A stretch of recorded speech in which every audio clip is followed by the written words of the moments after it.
मित्रांनो, आपण घर सोडल्यानंतर कुठेतरी एखादी नोकरी करतो आणि नोकरी करत असताना आपण 10,000, 12,000, 15,000, 20,000च्या जॉबसाठी आपण आपलं गाव सोडतो. पण मित्रांनो, 10, 15, 20,000चा जॉब करून आपण कधीच जीवनामध्ये पुढे नाही जाणार.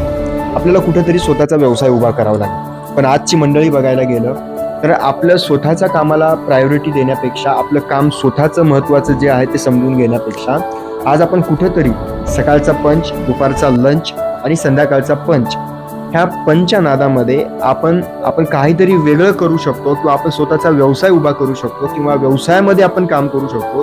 हे आपण सर्व गोष्टी आपण विसरून चाललेलो आहे. त्याच्यामुळे लंच आणि पंचच्या पाठीमागे लागण्यापेक्षा जर तुम्ही गाव सोडून तुम्ही एक चांगला व्यवसाय तुम्ही उभा करण्याच्या शोधात असाल किंवा चांगलं काम करण्याच्या तुम्ही शोधात असाल, नोकरीमधून फक्त तुम्ही गरजा पूर्ण करू शकता. पण तुम्हाला जर स्वप्न पूर्ण करायचे असतील तर त्यासाठी तुम्हाला कुठंतरी नोकरीसोबत उद्योग व्यवसाय पण तुम्हाला उभा करावा लागेल.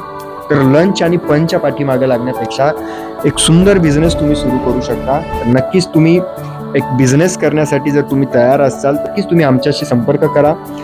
मला पण अनेक युवकांची गरज आहे आणि त्यांच्यासोबत खूप सुंदर काम आपल्याला करायचं आहे. तर नक्कीच तुम्ही इंटरेस्टेड असाल आणि ही रील तुमच्यापर्यंत पोहोचली असेल, नक्की कॉन्टॅक्ट करा. मिळून एकदा कामाला समजून घेऊया, प्लॅनला एकदा समजून घेऊया आणि सगळ्या गोष्टी व्यवस्थित समजून घेऊन आपण कामाचा श्री गणेशा करूया.